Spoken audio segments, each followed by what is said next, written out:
There's this like intuition that you have when something bad is about to happen.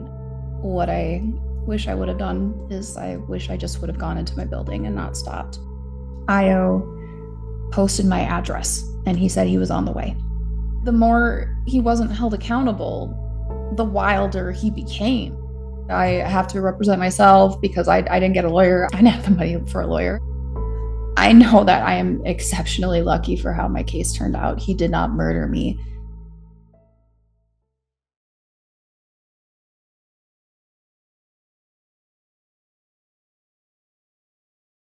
I would love to introduce our guest for today, our very first guest here at You Do It Legal. Her name is Helena. She is a lovely individual and a creator on TikTok who goes by the handle Hell Hath Fury. So welcome, Helena. How are you doing today? Doing great, working and twerking. Working and twerking. Love to hear it. Of course. And thank you so much for coming on. So firstly, we just want to get to know a little bit more about you. As a creator and also just as a human. So would you mind telling us a little bit more about the kind of work you do and or what brings you joy? Because I think that is a very important starting place for trying to understand a person. Absolutely. I have a background in psychology. I graduated with my bachelor's in psychology and community psychology and health promotion. And I started my TikTok channel back when I was preparing for brain surgery and yes. And then when I was recovering from a brain surgery and I couldn't work, it was the only thing that kept me sane. And then when I was actively making content for my TikTok channel, I spoiled horror movies for people with anxiety or other mental health issues that precluded them from the horror genre. One day I watched this movie, Fall, and I just thought it was a really great movie. And I kind of gave like, hey, bitch, this is what happened, spoiler on TikTok. And it went viral like within a few days. There was like 2 million views and then it jumped up and then people asked for other spoilers. And then so it just became this like thing that I rolled with where horror scares the shit out of me. So I was like, okay, I guess this is my life now. I gotta get used to it because I have to do these. I've seen a few of your videos. They're very entertaining. I wish I had that kind of a camera presence. I don't. You can see that. Folks. You're doing great. What are you talking about? I appreciate that. But if you don't mind, if we move more into sort of the story that you're telling today, this is a space where we obviously want the people who come on to feel safe and comfortable and to really just maintain autonomy over your story. So first things first, I would love it if you could walk us through a timeline of events. So the day that I met the man who would go on to stalk me was September 4th of 2023. I was going across the street from my apartment to get a snack during my lunch break.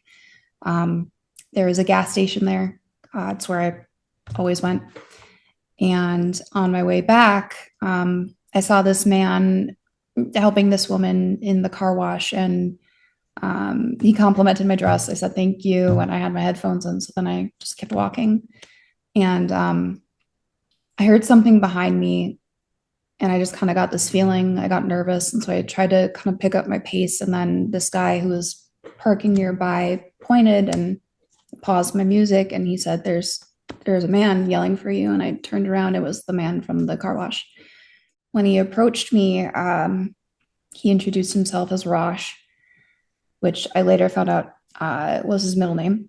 He wanted my Instagram information and he reached for my phone and I just handed it over. I was really shocked by being chased and being yelled at. And to this day, I'm not really sure why I did it, but he looked himself up on Instagram and he followed himself. And then, I went my way, he went his. And within 20 minutes, I got an alert that I had messages on Instagram and they were from him. And he was asking to pay me to watch him strip. And I said in no uncertain terms, go fuck yourself. No, thank you. Don't ever contact me again. And I blocked him. I'm so sorry that it escalated so quickly. But one of the things that you mentioned and that you touched on that I would love to get a little bit more into is this guttural feeling that many women and many men as well have felt when you just have this bodily instinct that something isn't quite right. You get this survival instinct to calm the other person down, to try and quell the situation, to try and be polite and not escalate things. I think women are really socialized to do that, to pander to other people's feelings beyond their own comfort levels. So have you thought back about that initial moment? It's true. We're taught as women to fawn. We're taught to be compliant. We have to be the de-escalators because God forbid a man de-escalate a situation. I mean, I've thought a lot. Why did I do that? And I've explored it in therapy a lot. And the conclusion I've come to is, as someone with CPTSD, complex post-traumatic stress disorder, mm-hmm. the situation I entered that interaction with it goes far beyond that interaction. In my life, I've been expected to be compliant. I've been held up at gunpoint before. I've had someone put a gun to my head and steal my stuff, and I just handed it over because you just do that. And I've wondered, did that spark kind of that like somatic memory for me of, this scary thing is happening, just do it. Mm-hmm. And then I also remember the amount of times I've heard of women being shot for just saying no to someone approaching them on the street. Mm-hmm. Yeah, we have a bodily reaction to psychosomatic stress. When you have an interaction like that, there is no appropriate way to respond that can 100% assuage that anxiety and that stress. So firstly, I'm so sorry to hear that this is not your first street encounter that, has crossed your boundaries and made you feel unsafe, uncomfortable. Unfortunately, I think this is all too common an experience for women in particular, but also just young people. I feel like this is an ongoing trend that we're seeing as people are forgetting to learn how to socialize because all of our interactions are going on online nowadays. It makes sense. And I also want to point out that people exchange Instagrams all the time. And now that I'm thinking about it and talking about it, he kind of, what's the word I want to say? He told me that he knew people in my apartment complex and he named them by name.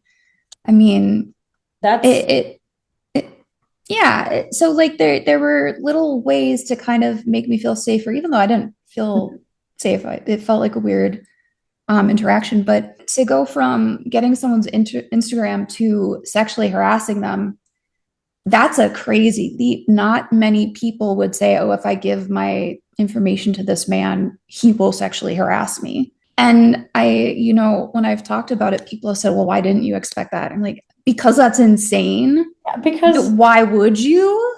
Because the death of decency is not yet upon us as a society, at least I hope.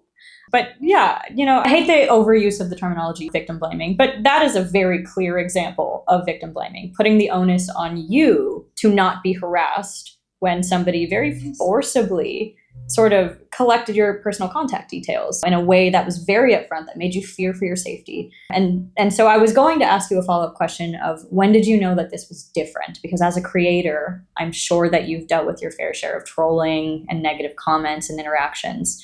So that evening, I decided to make a video to discuss what had happened. At that time, I hadn't processed why did I give him my phone. Mm-hmm. At the time, what I thought was the demographic that follows me is young, female, probably hasn't run into this situation yet. I should talk about what happened to me because although I did the horror content, I also talked about my, regular life all the time. So what I did wrong here was that I should have never even stopped for him. I shouldn't have thanked him for the compliment. I shouldn't have stopped in the street and let him catch up with me. I should have just gotten back into the apartment complex. If I could redo it, that's what I would have done. And so I discussed what had happened and I said, this is what I did. This is what I wish I had done, which was not give him my phone. And I, gave the rundown of the situation, but I never said who he was or said the gas station that he worked at or anything like that. I didn't say anything identifying. I just said, this is what happened. this is what I wish I had done. And, I got a lot of feedback from that, but I got feedback from one account that was really defending him in a way that was exceptional. You get trolls, but trolls eventually stop. This guy did not. The tone was weird. It was overly defensive, and when I would block the account, another one would come up with the same writing style and the same position. And that's when it occurred to me, trolls do not defend people to this level. At a certain point, they lose interest and they move on. This man is still interested, and it's been a while now. Like it's been a few hours. Why is he still this mad? And that's when it occurred to me that, my Instagram handle and my TikTok handle are exactly the same, because that's what you do when you do branding for your social media accounts. You make sure that it's consistent. So after I blocked him on Instagram, or maybe even before, he had already found my TikTok.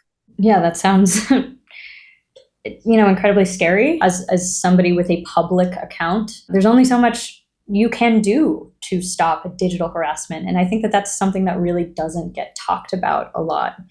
I think this up and coming generation, the Gen Zers, the Gen A, we're the first generations who have really grown up on social media. And while we may be accustomed to it and accustomed to interactions with our friends, I don't yet think that we have developed tools to really safeguard people when it comes to things like cyber stalking, cyber harassment, procuring people's personal details online, having that information be publicly available to people, because it can put creators like yourself in a really, really dangerous position. What happened from there on out? So after this interaction with him on TikTok and realizing that was him, I spoke to his manager at the gas station and reported the behavior. And I found out from her that there was a history of this creepy behavior, and they really couldn't do anything at the time about it, but they knew that there was something weird going on with him. And then I went back to my apartment and I told the leasing office about it, and they urged me to get the injunction. And so from there, on September 8th, I went to the county courthouse and filed the injunction. To do that, I just asked at the front desk, where do I do it? They pointed me in the direction of, I believe it was family court. Okay.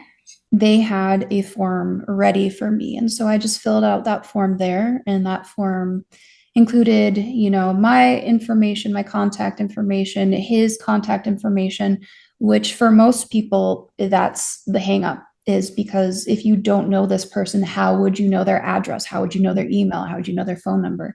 But if the courthouse doesn't have those things, then they can't deliver the injunction. And so that's a major pain point that a lot of people run into. I was lucky because was very forthright and said, this is what you need, which allowed me to continue with the injunction. So I, from there, had to fill out what had happened, like the context. You basically view it as, this person has never met you who's reviewing it. What do they need to know without getting too wordy, without getting too emotion vomit, which, is hard because it is very emotional, but you have to focus on the facts and keep it succinct and be very deliberate with your wording. And so I filled out that paperwork. And then the place that I lived, Duval County, Jacksonville, they didn't require any money for an injunction, but some counties do. Yes. Which I think is disgusting. But if you're someone who can't pay the fee, there's another form called Informa Pauperis. Okay. Which means in the form of a pauper, which is you fill this out and you explain a financial need, and then sometimes they'll waive the filing fee, or they'll even bring it down to a manageable level. And then the other thing that I did was I asked, can you please hide my identifying information from him? And this is very important to do when you're filing the injunction, because otherwise they'll keep your phone number on there. They'll keep your address on there. Mm-hmm. You have to tell them, remove that. And by doing that, it applied it to all future paperwork. So I never had to ask again. That's great. It was just done. So I filed it. Okay. I went home and then I called the police and I reported what happened. And a police officer came out, and then a police officer who lived in the same building as me was returning home at the same time and saw me speaking to the other officer. And I'm very, very lucky that that officer saw, because they both went together to interview him then. Okay. And that officer that lived in my building ended up being my witness in the future. He was very interested in my case. He checked on me. We spoke about it and he gave guidance. I was very lucky that that man specifically saw it. So those two went to interview IO. And then afterward, I got a comment on TikTok telling me that he was going to burn my home down. And that's where it really picked up, where it became violent. Was the communication between you and Io at this point exclusively online? Was it exclusively on TikTok? Can you tell us a little bit more about how he escalated things? Yeah, it always happened in the comments of TikTok. He didn't try to message me, but I never stopped talking about what happened to me on TikTok, which is something that many victims don't do because they're taught to be quiet about it, and that you're ruining someone's life by talking about the things that they've done to ruin your life. And people will throw things around like libel and defamation, but they don't know what that means. But if you are telling the truth of what happened, you're not over exaggerating, you're just telling the truth of what happened. And I made sure that what I told was provable. It's not defamation or libel. So I kept speaking about it. It did not go silent, which is something that ended up helping me, because by talking about it, it meant that eyes were on me. I couldn't disappear without somebody knowing.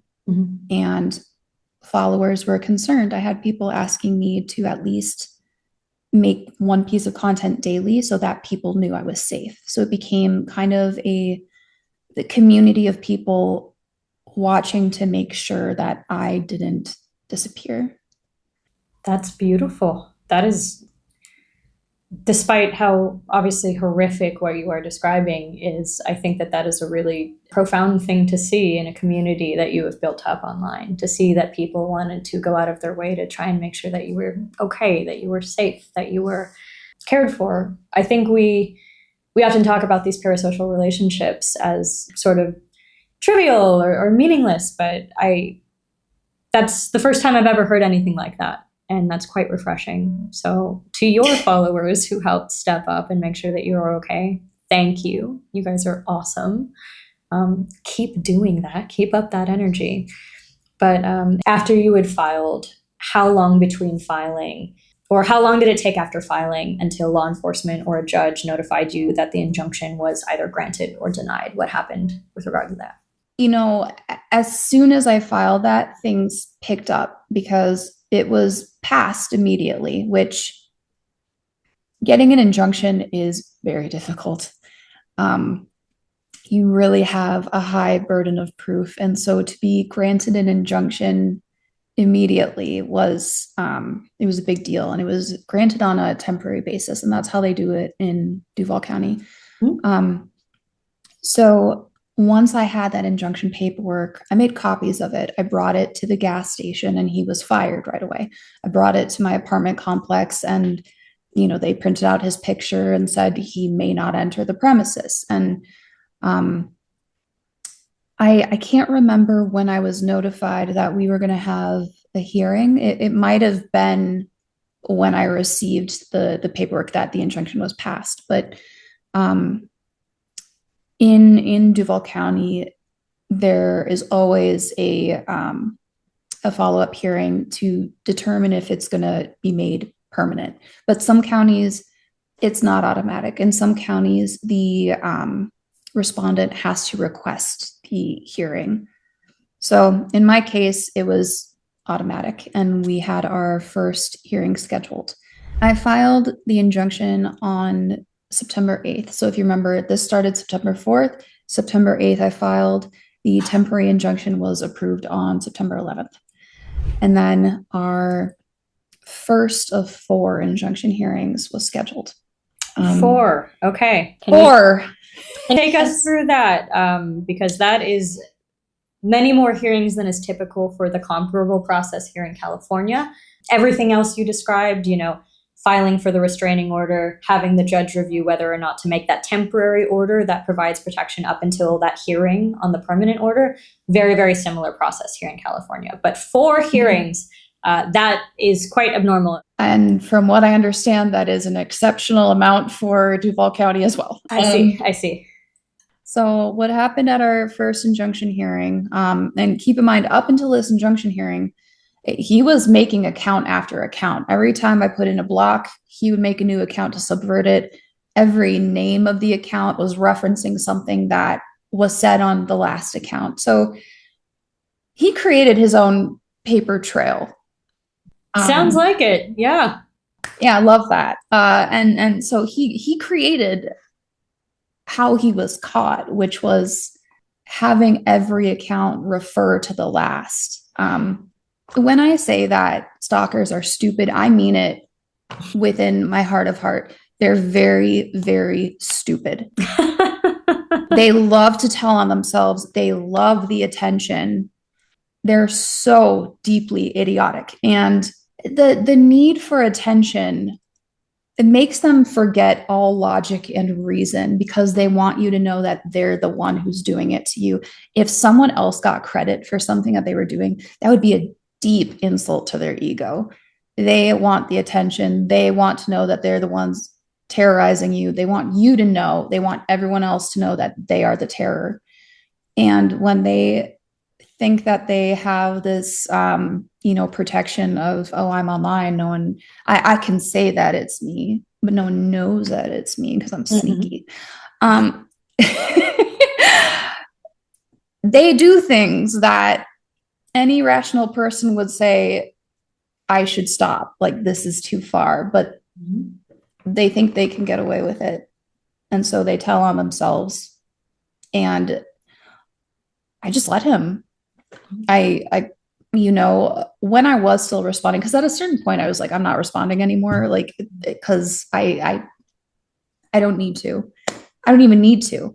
And I would point out like, hey, you just referred to your last account. It didn't matter if I pointed that out. He kept doing it anyway, because he's a big old dummy.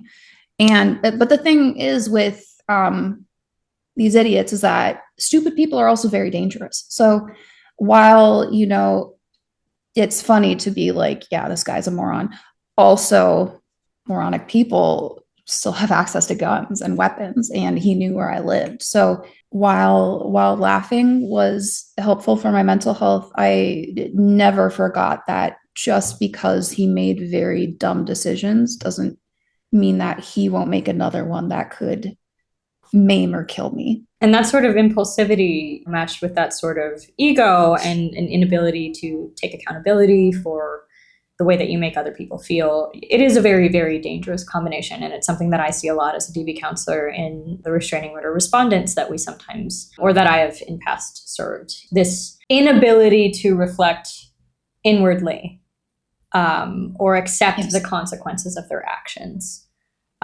So I think it is, again, really fantastic that some of the people in the community that you created online started picking up on his shit, started picking up on the They did. And I didn't need to call him out because they did. Mm-hmm. They told him, we're watching you. We know who you are. Mm-hmm. You're not slick. Mm-hmm. But that still doesn't mitigate, I'm sure, the anxiety that you must have lived with, that you maybe even still live with, because many of the survivors I know, that doesn't just leave you. No matter how hard you work, no matter how many years you work on that in therapy and figuring out good coping mechanisms, something that stays with you internally in your body. It is. And, it's true. And maybe I'm jumping too far ahead, but it doesn't leave. Even in my case, I know that I am exceptionally lucky for how my case turned out. He did not murder me. He didn't get at me. He's in prison. He was stopped before he killed me. And I was also believed. Those are very rare things to happen in a stalking case. So I know I'm lucky, but him going to prison, I was expecting that, I would suddenly feel better and that like going outside would be fine. And, I went on my first walk and I was like, yeah, I get to be outside again. And then my second walk, I noticed that when I saw people that looked like him, my heart stopped and I was terrified and I would hide, like I would physically hide on the street and run into parking lots to hide. And then I realized, oh shit, we flew too close to the sun and now we've developed agoraphobia and worsened our OCD and PTSD. So, unfortunately, I know that feeling a little too well. I'm personally a survivor of a fairly violent series of sexual assaults. And so when I see people that look like my perpetrator, yeah, your heart stops, your body goes into fight or flight, and it's this involuntary response to stimuli that bring up all of these feelings and bring up this sort of inability to manage your own emotions in the moment. So I'm so sorry to hear that, that's something that you continue to have to work through. It's horrible. I'm so sorry. I'm tearing up. I'm so sorry, Kelly. I'm so sorry you went through that. And you have nothing to be sorry for whatsoever. And the fact that you're being so open and vulnerable to me is it's making me tear up too. And so, if we need to take a little break, that's totally fine. Take a break and cry. Take a quick cry. Go hug our animals. Pisces need I have to give a little makeup touch up, just it happens. It happens. We're all gonna share our deepest, darkest traumas. But no, this is your interview. This is your story. I love to sort of get back to, again, sort of reestablish, this timeline of how things progressed. Tell me a little bit more, if you're comfortable, about the hearing on whether or not they were going to make that temporary injunction a permanent injunction. Yes. So the first hearing, we appeared in the Duval County Courthouse.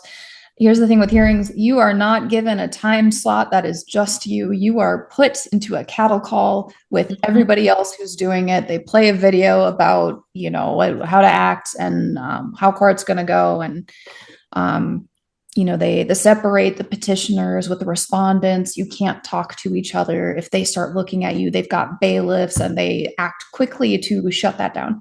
And so every hearing I went to, all four, I was never right away. I always had to wait. And it was at least 4 hours every single hearing. So you take off all this time from work and, the weeks leading up to it, you're just like, oh God, I'm going to do this thing. It's going to be so hard. I have to represent myself because I didn't get a lawyer. I didn't have the money for a lawyer. And I was also like, I think I can handle this. So when you represent yourself, you have to come in with evidence and you have to get a witness if you have one. I was fortunate to have that police officer I referenced. And you have to prepare to present this evidence, and then you have to prepare to be cross-examined by the respondent. But you get to cross-examine them too.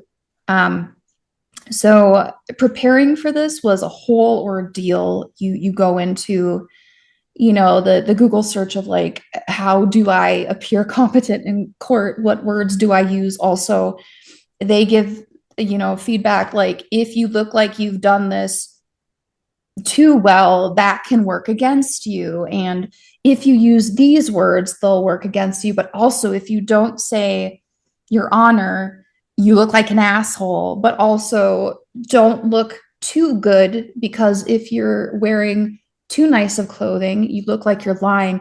And it gets into this whole rabbit hole of like, oh my God, what if I don't present the way a victim is supposed to present? And then you gaslight yourself, am I actually a victim? And it becomes like a whole thing. So leading up to this hearing is awful. Sitting in the courtroom waiting for it is awful. Hearing these other stories is awful. And then you get called up. So sorry to interject, but before we talk about how the hearings went, I know that you said that you were a self-representing litigant. That's extraordinarily common, by the way, across the United States. Over 72% of people are filing for protective restraining orders, injunctions to protect against abuse, domestic violence, stalking, are self-representing, are doing this by themselves. And obviously, that's our customer base at You Do It Legal, but it's something that not a lot of people know about.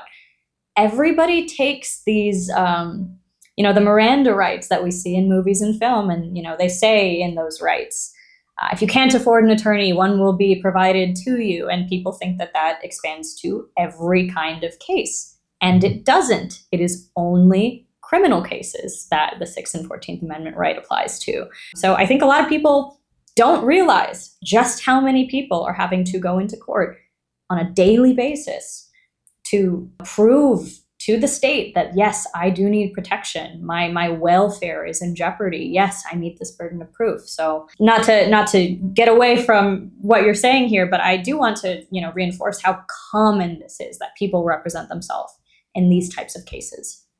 That's a wild statistic. And also that makes sense. When I was in these, courtrooms for the hearings, there was never an attorney representing anyone who was requesting an injunction. So, I mean, it's not it's surprising, but it's not surprising. But oh my God, that's a really high statistic. It's a really high statistic, and nobody talks about it enough. But getting back to you and your experience in court, can you take us through what happened at these hearings? Yes. So remember that I said stalkers are stupid. They will also they will try to mentally fuck you every way that they can. And Io did that. Our first hearing, he requested a continuance. I didn't even know what a continuance was. And I was like, what is this? Mm-hmm. And the judge said, yeah, okay, come back later. And I'm like, again, okay. So, and Io also put in a request for the judge to recuse himself. I didn't know what that was. And, the judge said, okay, what's the basis? And Io couldn't explain the basis. So the judge requested paperwork from him to, file the recusal. So when we went back and, the time leading up to it, all those nerves, worrying about being good enough, hearing these other people go back up to the stand, you're ready to go, the adrenaline's going. The judge says, I'm going to recuse myself voluntarily. And I was like, okay, we'll come back again. Yep. So third hearing, weeks in advance, feeling awful, go to the courthouse, listen to all the other people, make it up to the stand. Where is Io? He's not here. And I was like, thank God he didn't show up. That means I automatically get the injunction. And so I automatically got the injunction from the new judge. Go home, feel great. Within a couple of days, I get a letter in the mail saying that they've vacated my injunction because I never appeared for my court case. And I was like, what? I was like, what? No, I did. I was there. Yeah. Oh my God. So I called the courthouse and they said, no, you have your injunction. I was like, no, I have this paperwork. It turns out he went to a different courthouse. He went to a different courthouse to stall the process again. I don't know that he was trying to stall it, but I think I'm fairly certain that he did it to stall it. So because I wasn't at that courthouse that I never filed an injunction in, it was vacated. Really quickly, just to clarify, he tried filing for a change of venue. He tried filing for the judge to vacate himself. He tried filing for a continuance. What was it that he tried filing at that other courthouse, if you know? He didn't file anything. He just showed up and said, this is where my injunction hearing is. And they decided to hold the hearing anyway, despite it not being on the docket. At that other courthouse? Yes. That is an egregious miscarriage of basic procedural law. But, I won't get into the weeds of Florida law. No, that's how I felt too. I was like, how does that happen? How does that happen? Oh, I'm so sorry. So we're at the point, fourth hearing, What happens at this fourth hearing? Does Io show up? Yes, this fourth hearing, they said, Io, we know what you tried to do. You're showing up in person. Be here at this time. So I showed up. He didn't show up at first. And I was like, hell yeah. He came in late. And this was November 22nd. So this started September 4th. November 22nd is this fourth injunction hearing. And that hearing was like a circus. It was insane. I presented my evidence. Let's start first. They had a woman from a local domestic violence shelter who came up and stood next to me during the hearing, and that was so helpful. She held my hand when I cried. She, rubbed my back. Nicest lady. And that made such a big difference to have a woman standing there and also physically standing between me and him. And that's very powerful, to not allow him to look at me, to not give him the pleasure of being able to see my face. From what I'm hearing, from what you just described, it sounds like you had a DV advocate Yes. who accompanied you to court. Many courts across the United States, if you're filing for a protective order, a restraining order, or an injunction for stalking like this, or a comparable case, you can bring an advocate in support of you. They can't speak for you. They cannot testify on your behalf. But as Helena described, that's not what they're there for. They are there for emotional support, to make sure that you feel safe, that when you get choked up speaking about what has happened, how that's impacted your life and your ability to, just go about your life in a positive and healthy and happy way. They're there to have your back and to make sure that fucker across the aisle isn't, intimidating you or trying to stare you down as you're testifying. I have served in that capacity, but I'm so happy to hear that you were given an advocate who really had your back and that made you feel a little bit more comfortable. She was an angel. And as the hearing became more and more unhinged, she wrote notes to me, which was great for sanity checking. So the hearing itself, the process, you give your evidence. I had so much evidence with me. I not only had like a log of events, what he said, I had screenshots. I also had, these are the different accounts. This is why I know it's him. And a breakdown. I can tell this account is new because it's not following any people. It's following this one account that refers to a Duval County garage, stuff like that. How do you know this is him? And I broke it down very simply so that any person could look at it and say, yeah, reasonably, I would believe it's him. So I presented all this to the judge, and the judge was, in full agreement. He's like, yep, this reasonably seems like it's him. I had the police officer who was present in the case and, one of the people that interviewed him, and he gave testimony. He was also cross-examined by Io. After giving my evidence, I was cross-examined by Io, and that's when it became a kangaroo court. And the things he said were insane. The leaps of logic that aren't logic to anyone besides someone who thinks that this kind of behavior is acceptable, being invalidated in such a way, being told I'm an emotional woman and I'm just, like looking for something to be upset about. And my character as a person, misuse of court jargon, and then arguing with the judge, the amount of arguing with the judge.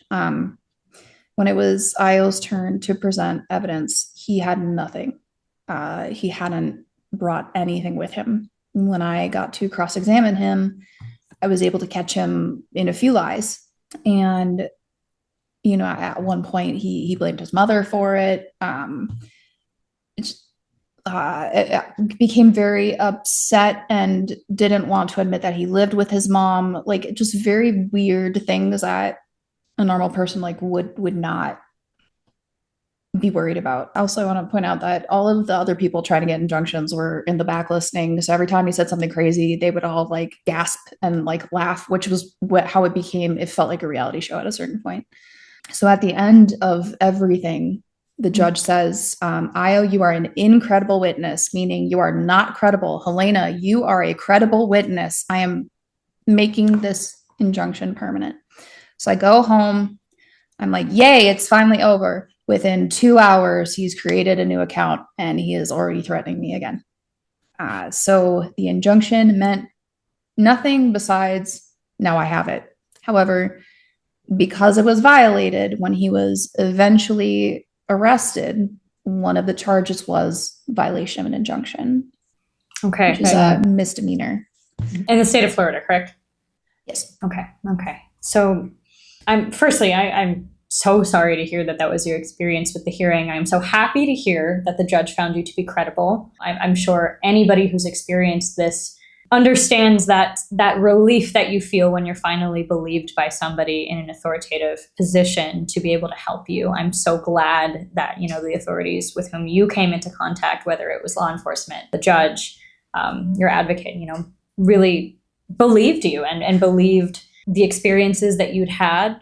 How much of that do you think is due to the way that you prepared evidence? Because I would like to really, really highlight the tremendous amount of work this woman has put into preparing her evidence and then changing that into templates that people can use in their own cases to see somebody who has gone through a dangerous stalking case, who's gone through the court process, which is an overwhelming process, as you all just heard. But then to take that and put your energy into creating a resource for other survivors and victims.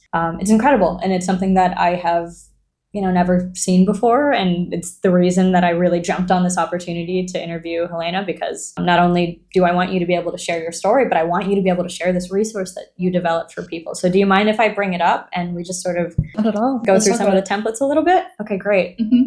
So this video evidence log is to make it as easy as possible for someone who knows nothing about this case to step into it really easily. It's very important that you follow the format pretty clearly. The first page, it has the information about the title of the case, the list of charges against the respondent. This log really came into effect when after Io was arrested and we had to start preparing for the state of Florida versus Io. So this is when it really kicked in. So having the list of charges that they've been charged with, having the case number, including the attorney information. Every attorney will have a license number. You'll be able to find their office information, and this is important. So the next slide, the people who will be referenced. This gives context to the people that you're going to mention in your evidence, and it makes it easy to refer back to it. So for me, I was the witness in the case. I was number one. I explained who I was, and it just gave a little bit of background.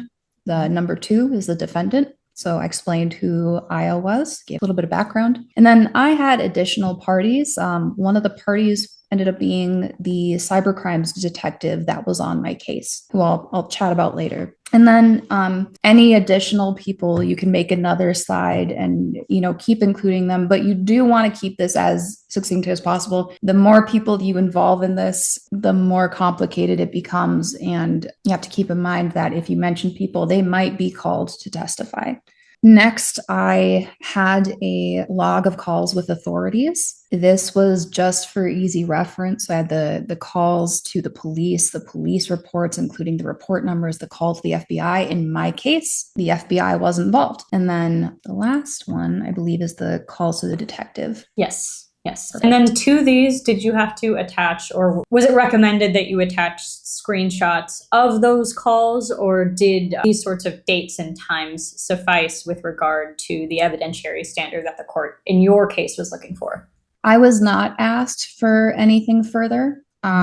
This document, I really created it for my attorney. I believe it was shared with Io's attorneys, but it was mostly for his reference. And so if he had asked for that, then I would have supplied it. But for the purposes of this, I tried to keep it as simple as possible, knowing that I might have to provide it at some point. So this is specifically because a lot of older generations know nothing about TikTok.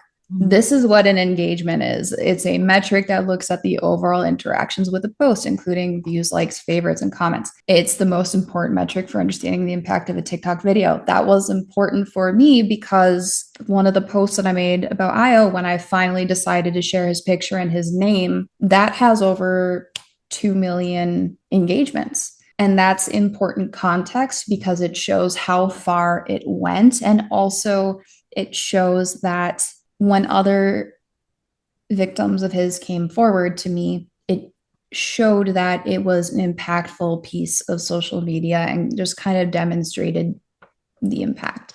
So engagements was important for me. Captions were important for me because, between me making videos and then I eventually making videos, it was really important that be contextualized. I included the information about like what a reply is, what a stitch is, what the @username means. Looking at this now, what I also would add is like, what is a post? We know what a post is, but for someone who's never used TikTok, just explaining it is like the least you could do.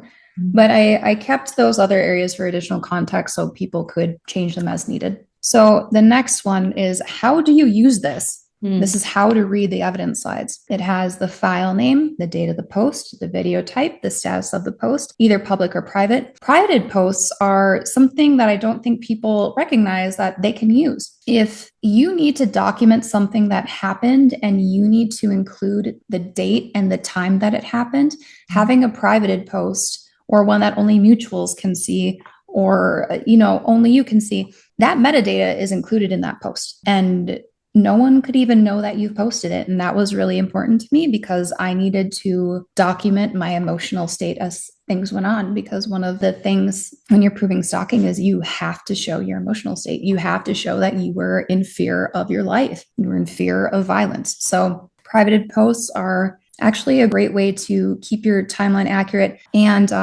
you can eventually download those videos and present them in court. Next, I talked about where to find the posts. I included under the file name how to read that. So these files that are being referenced here, they're not kept in this slideshow. The slideshow is merely to understand the files that are kept in another folder. So the file name, how you use it is the first letter is the month of the event. So O for October. When you have June and July, you can put JUN or JUL. Then you put a dot, you put the numbers, which are the day of the event, another dot, and the last of the numbers is the year of the event. So then you also have where to find the post, which social media platform, who posted it, the account name that posted it, and the URL that somebody could look at today and go look at, as long as it's not privated before. And then you have the context, what was happening around the time that this video was posted, what was happening externally, what was happening internally. Then you have the caption, which is how was it described.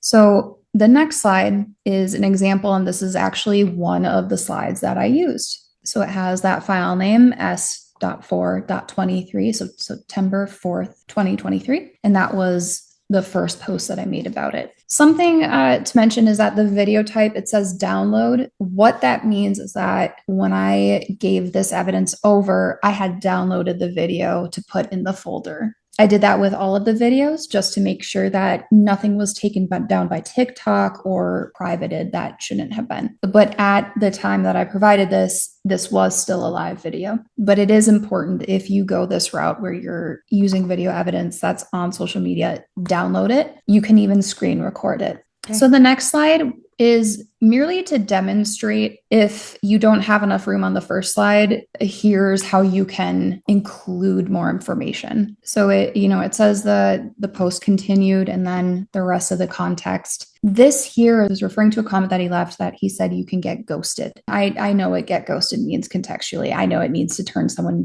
into a ghost to kill them. But I found out that there was this song called Get Ghosted. And every once in a while, he would cite song lyrics in his comments. And when I researched, I found this song. So this one is different, and you can see it because of the highlight. I chose the highlight to show that it wasn't a post that I made. It was a post that he had made. The highlight I used throughout my video evidence log just to make it really clear, because after seeing so many slides of them coming from me, I didn't want anyone to, kind of be glossing over it and miss that this was actually his. And this was, if you look at the video type, this is a screen record. So like we talked about earlier, this was a video he had made on one of his accounts where he referenced Liam Neeson, who seemed to be one of his favorite celebrities, and included the text, "I will find you and I will kill you." And then it included the audio that was added to the video, which is, it said, "I think of you every day. I hope and I wish that you're doing okay. I want us to go back to the old days because I miss you. And I just thought," which when you create TikTok videos, sometimes it adds audios automatically, but in this case, I don't believe at the time it was adding audios automatically. I think at this point in time, it was still like an intentional decision. Mm-hmm. So the use of the audio was alarming enough that I wanted to make sure it was included.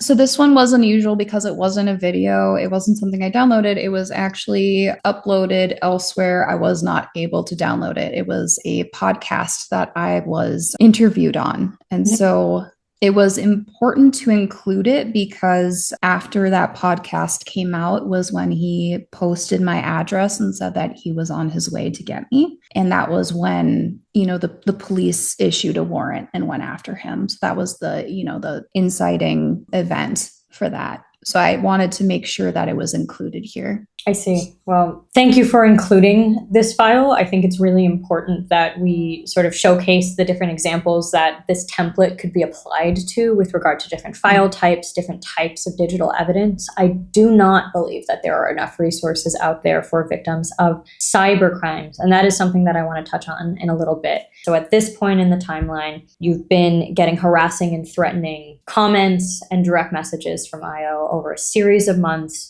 There has been an official injunction for stalking granted on both a temporary basis and now on a permanent basis.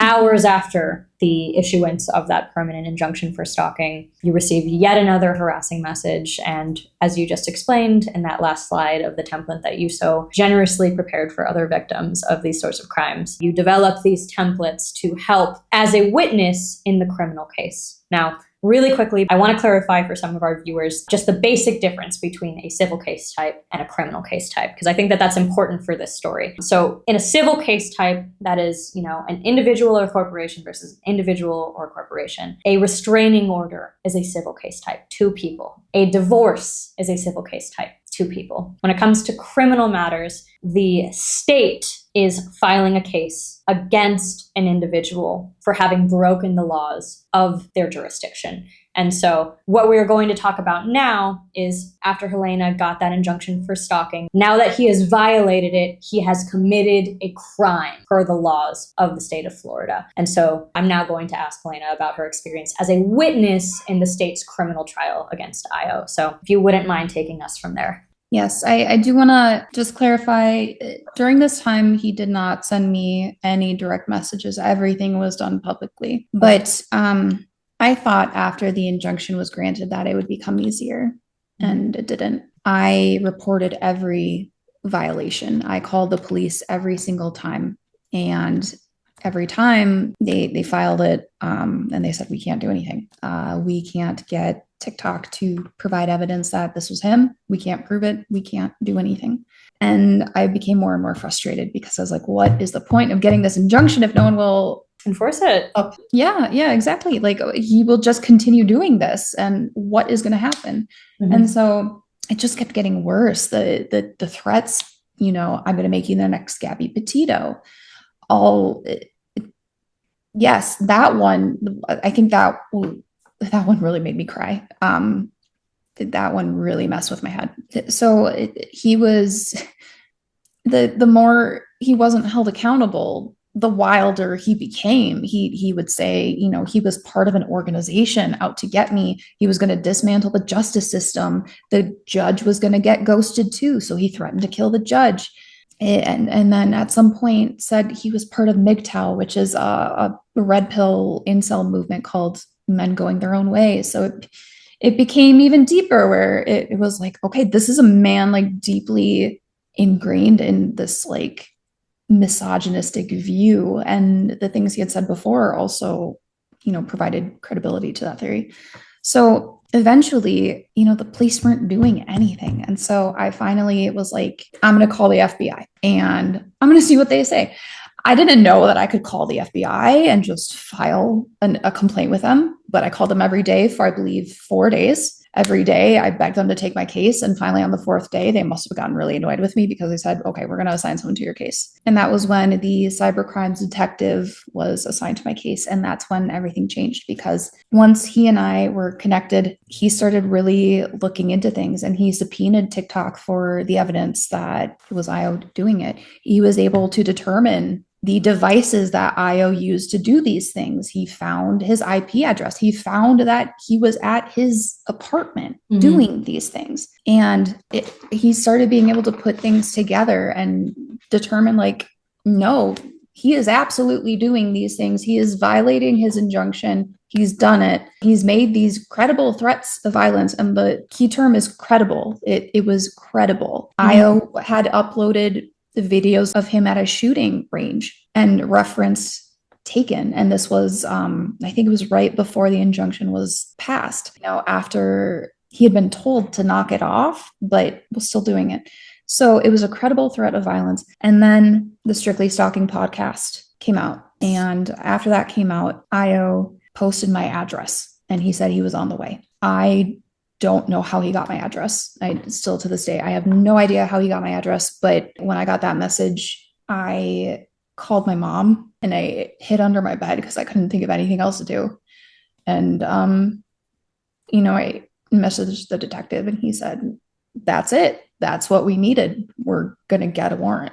So I believe it was 3 days they were looking for him, 3 or 4 days. During that time, I should really say this whole time after it started, I stopped going outside. I stopped going outside. I lost my independence. I stopped going to doctor's appointments. I became a hermit. I stopped leaving. And so when they were looking for him, I was so scared that I couldn't go near my door. I was terrified he was going to shoot me through the door or through the walls of the hallway. And so I avoided my front door. I was so scared. I had moved several times at this point and he still found me.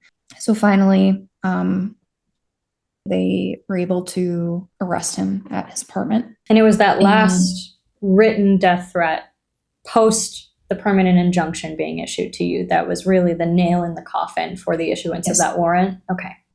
Yes, that's when it became, that this guy is just talking shit to this man, threatened to kill you. This is a credible threat of violence.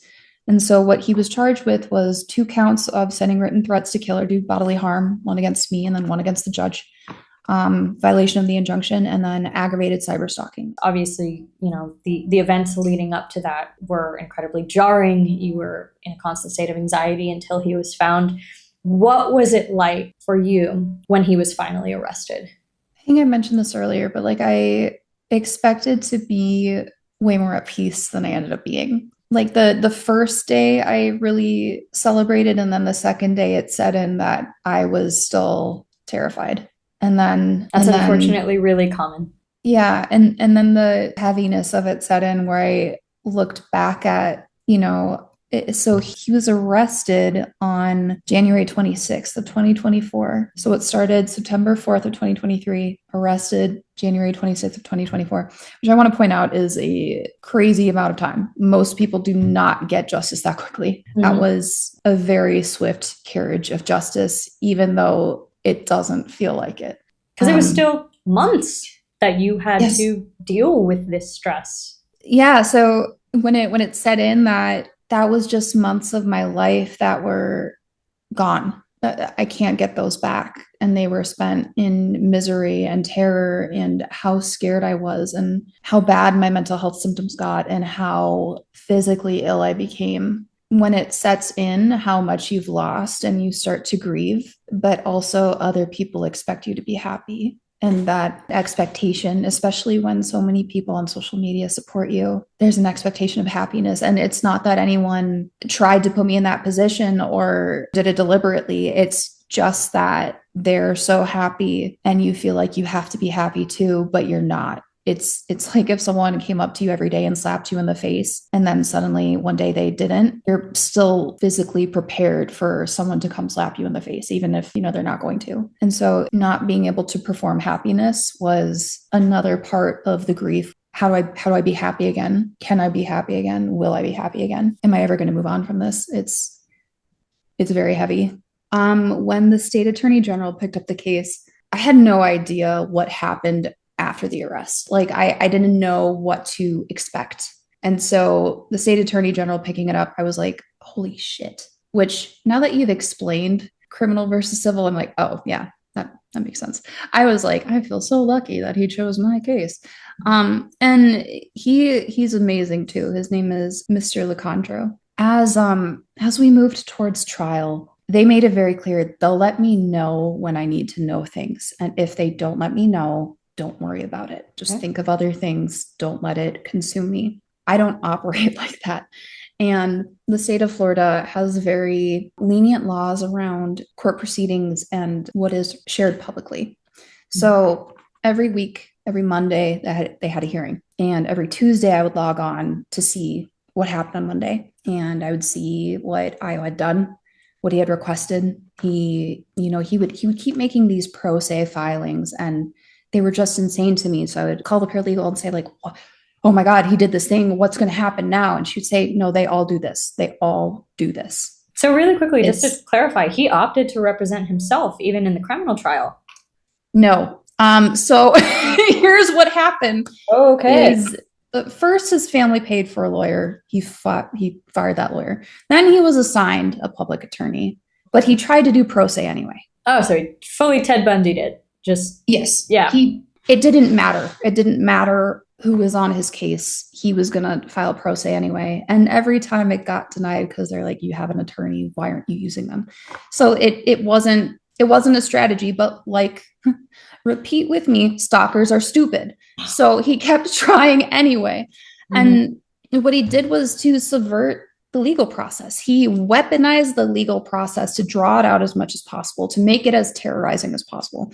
And it made it hard because I was like, okay, he's in prison. He just has to get sentenced. We just have to make it through the trial. But it kept getting pushed out and out and out because he filed a continuance, he filed a recusal, he filed this, he filed that. And so as a witness, that was so scary to see the amount of wrenches he would throw at any given time.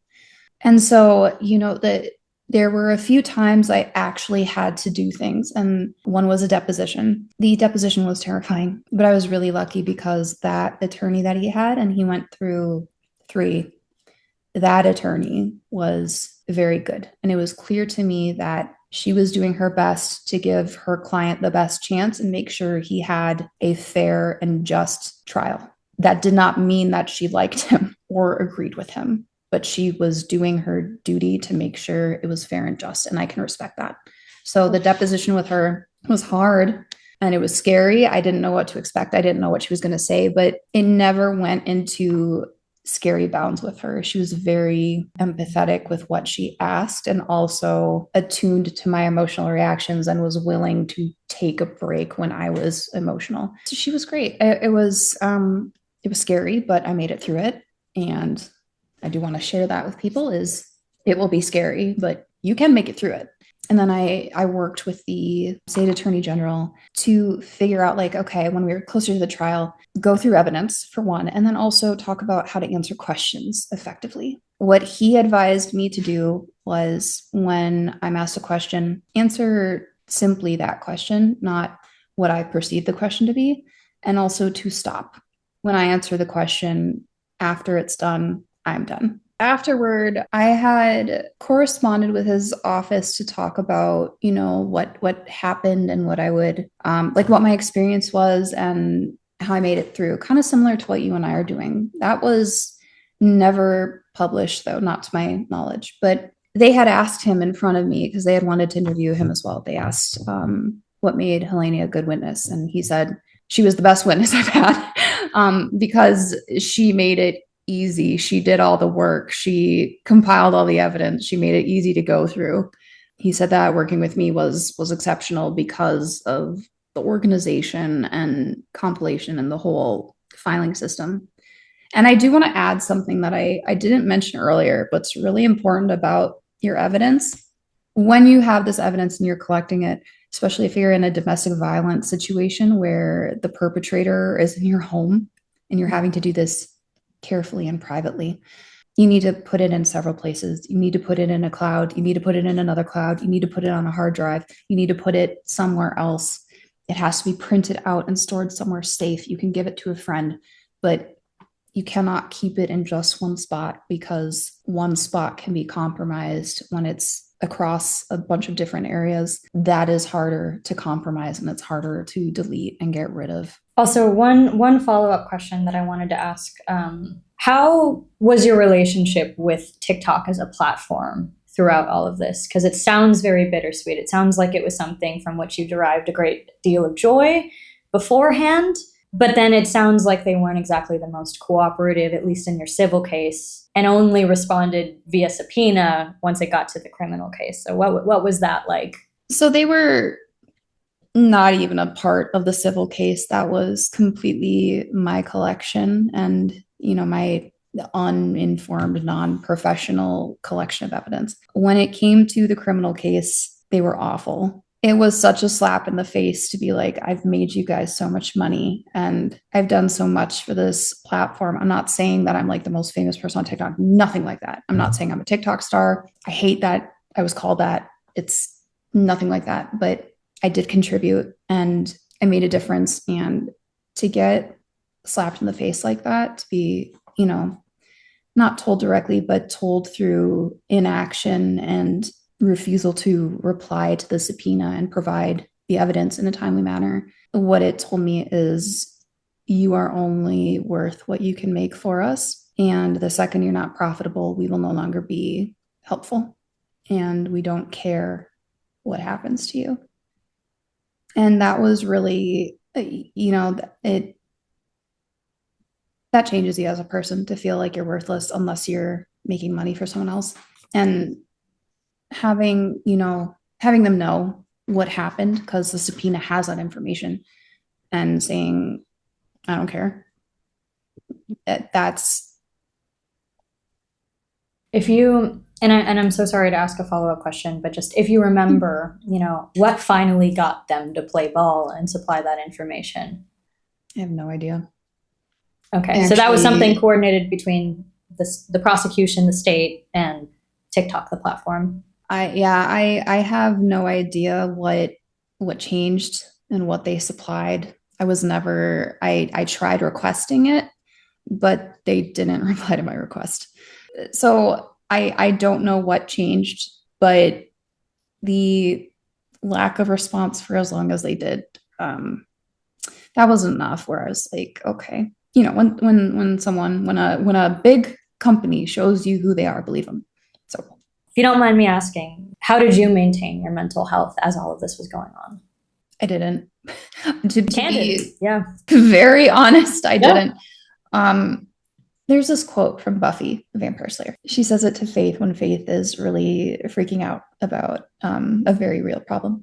And I can't remember it exactly, but it's something like fight now, cry later, something along those lines. And I tried to think of that all the time. And that's kind of what kept me going is I can cry about this later, but I have to keep going now. However, even if that's the intention, that's not what happened. I was fighting and also crying and also deteriorating mentally and physically. Like I mentioned earlier, I already had CPTSD before this happened. And when it started heating up, I knew, oh, yeah, this is going to be new. This is going to be a new thing, new factor of CPTSD. So I was mentally prepared, like this is going to be how it goes for a while. I stopped going outside because I was scared, and not going outside, not opening your windows, keeping your blinds shut, being scared to make too much noise, you become terrified. And I couldn't leave my apartment. I had to start ordering everything in, and that makes a financial burden as well. Because now instead of being able to walk to the grocery store, I have to order everything. I can only attend virtual visits with my doctors. So some of my health is going to decline, and I have chronic health conditions too. And so, go ahead. If you don't mind me asking, did that persist pre-incarceration, post-incarceration, both? If you wouldn't mind just clarifying that. Yeah. So the severe agoraphobia and inability to leave the house was while he was actively stalking me. The last move I made was to like an 18th floor apartment. And so while I was up there, I felt like I could put up my blinds a little bit. I was like, unless he Spider-Man's to the top of this building, probably not going to have to deal with him looking in. But there was still that, like I mentioned, like the fear of going near the door and stuff like that. And that fear of the door persisted after he was arrested. The fear of being too close to the walls persisted after he was arrested. The ways I had to survive while the stalking was happening, I try not to put too much judgment on them as like a mental health thing, but a lot of those things still persist today. I think victims feel a lot of pressure to be better, to be healed, Yeah. to be happy. I think that's a really unrealistic standard to foist onto people who have endured trauma, especially repetitive trauma. I am incredibly moved by you and the strength that you've exhibited in talking about this, the fact that you've put together this template for, other survivors, other victims of stalking. It's so fucking difficult to talk about. And, I don't say that to be cheeky. I mean that, your body has a visceral reaction to recounting traumatic experiences. Yeah. And so the fact that we have Helena on the show really opening up about the series of events, to me, it's incredible. I think you're incredible. And so, I know that doesn't assuage any of what I'm sure you're feeling right now, having just recounted all of that. And again, thank you for talking about all of that. But if you have anything to say for anybody who might be in this experience right now, do you have any tips that you would like to provide? Yes. When it comes to evidence collection, do not wait. It is hard to look at it. Do not wait until the end of the week and schedule an hour to do it, because looking at it all at once is the worst thing you could do to yourself. Just record it when it happens. And then you don't have this mountain of stuff coming down on you that you are worried is going to get lost in the ether. I made that mistake, and I did lose a lot of evidence in the ether. And then, the not putting judgment on how you're surviving is a big deal. And I won't go so far to say that you did anything wrong. Is there anything that you would have done differently? Oh, yeah. When this happened, I was recovering from 2 spinal surgeries and a brain surgery. And the things you're supposed to do for that, the top thing is you're supposed to move. And I stopped moving because I was scared. What I could have done was walk from one end of the apartment to the other, back and forth. And I would have still gotten the movement in without going outside. But it didn't quite occur to me that that was an option at the time, which is so wild. But, when you're in survival mode, it doesn't occur to you that you have other options from what you're doing. Mm-hmm. So keep moving in the space that you have.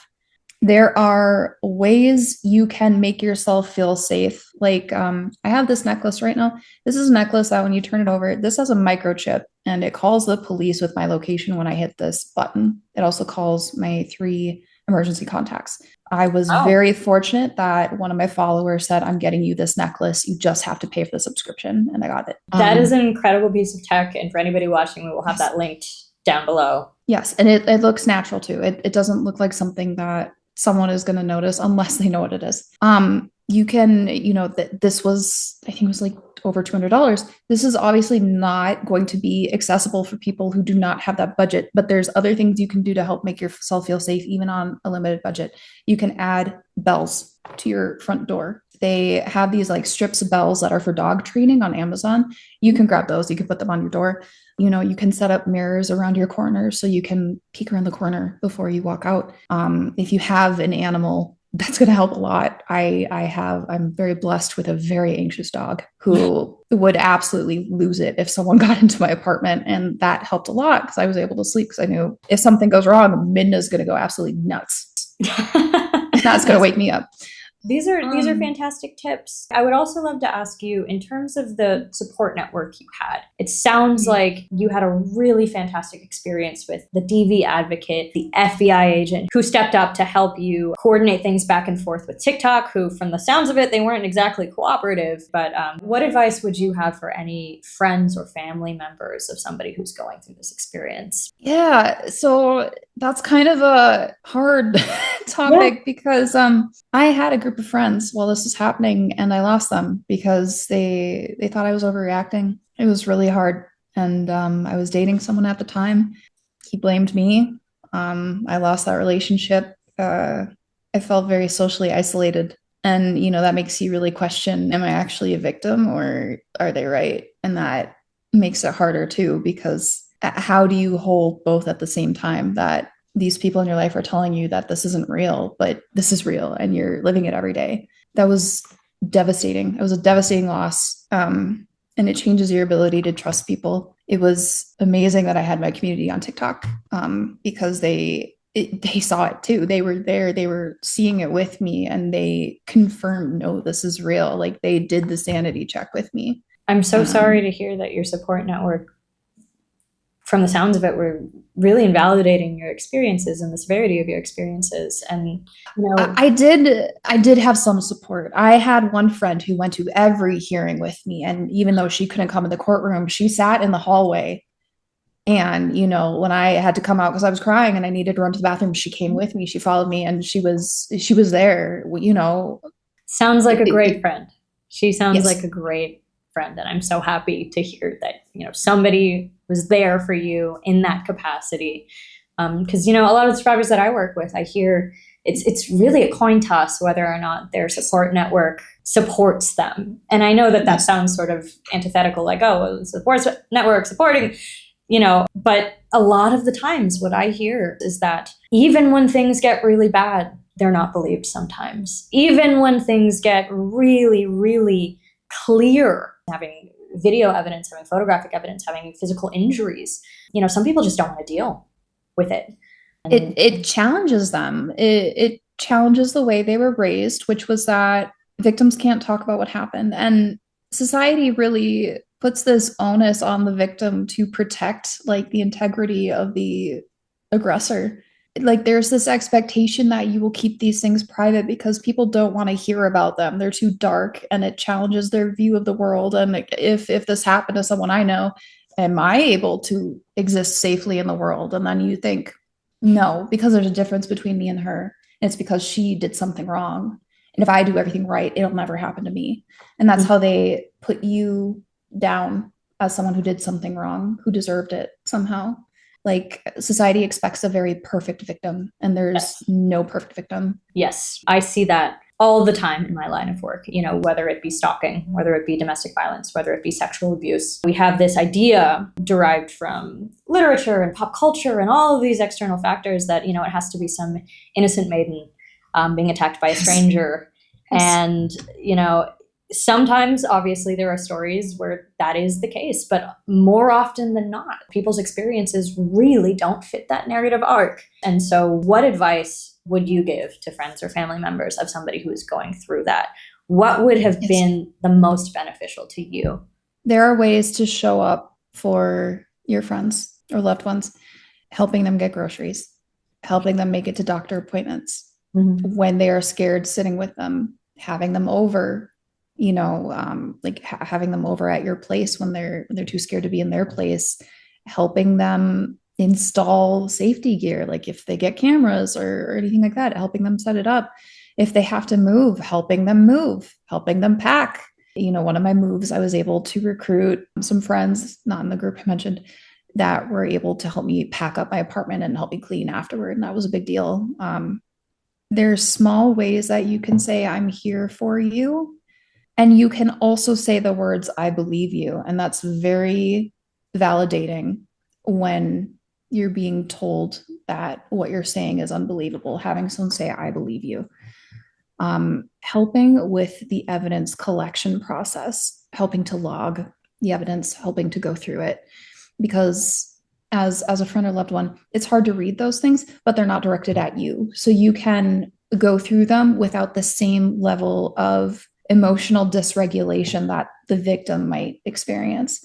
And then also volunteering to be a witness at a court case, being ready to give testimony, being down for the process is such a big deal. And you wouldn't believe the amount of people that are too scared to go to court because they don't want to be a witness, and court freaks them out and it would make them so uncomfy.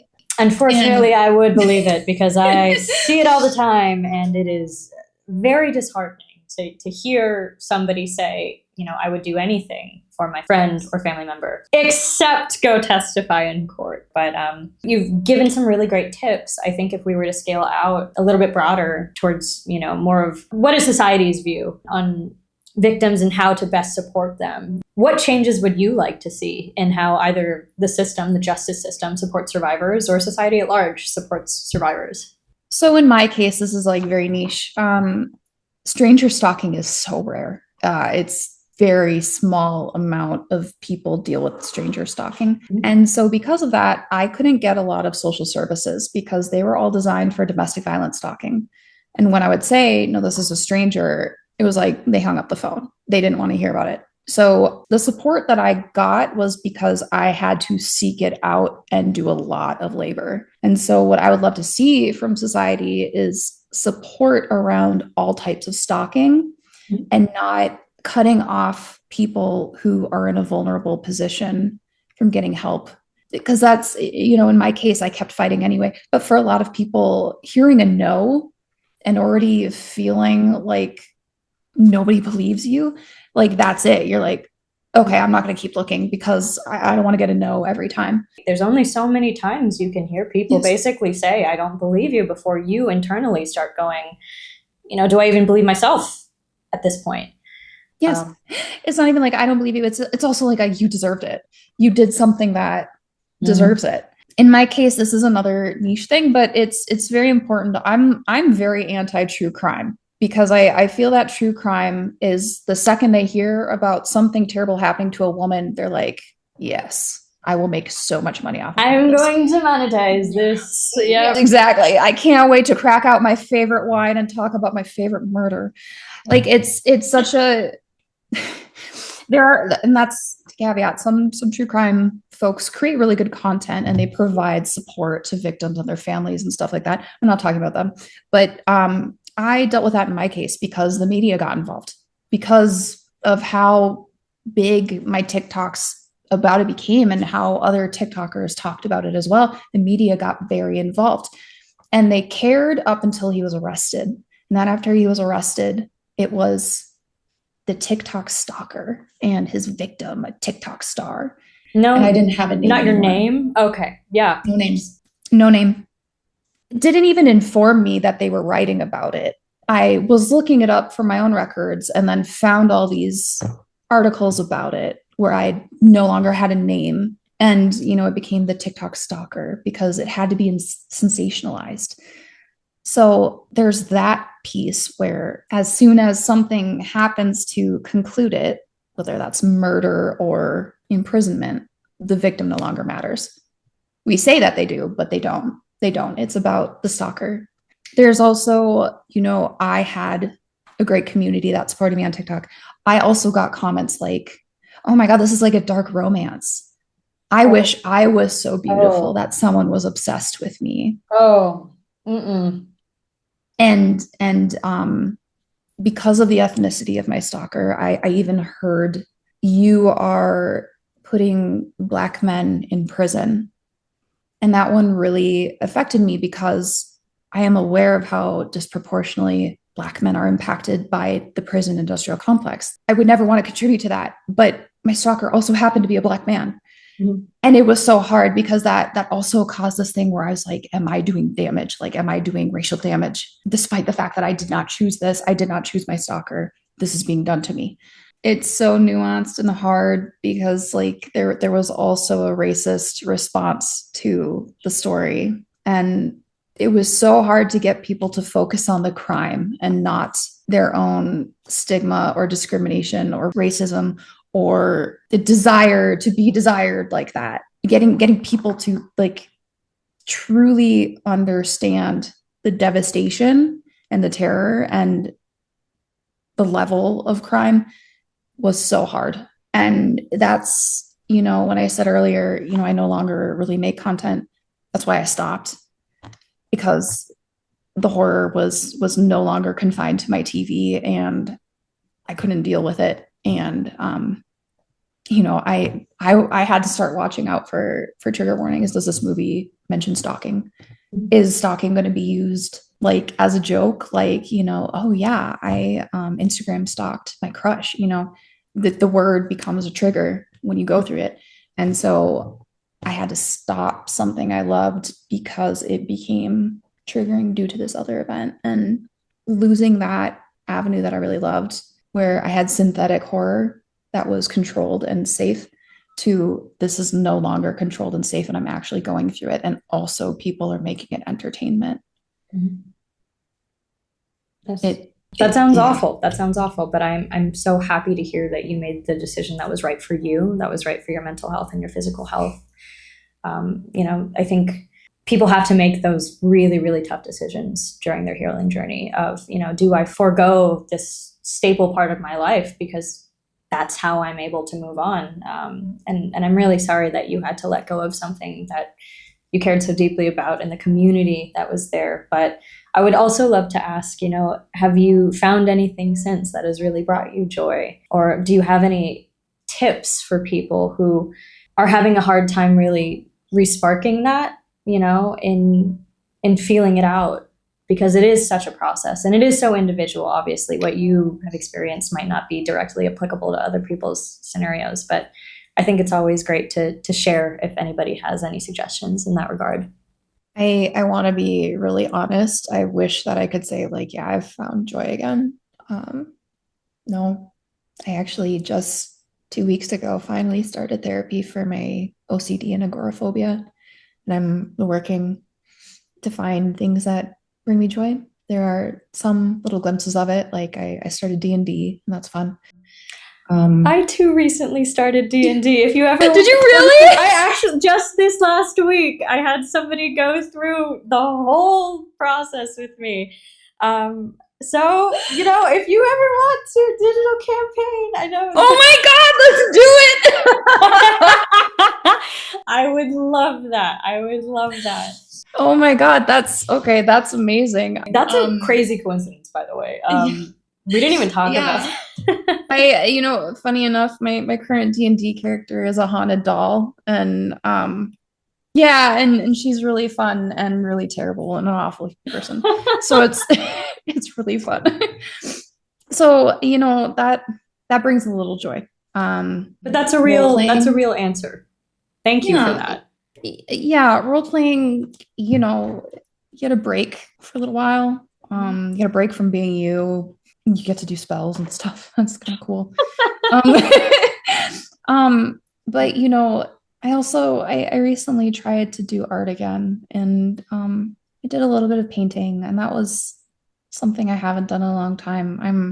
I'm trying to reclaim reading. It's hard to sit in silence because your mind goes everywhere, and so I get really emotional about it. But there's an attempt for reclamation, but it's not there yet, and it doesn't have to be.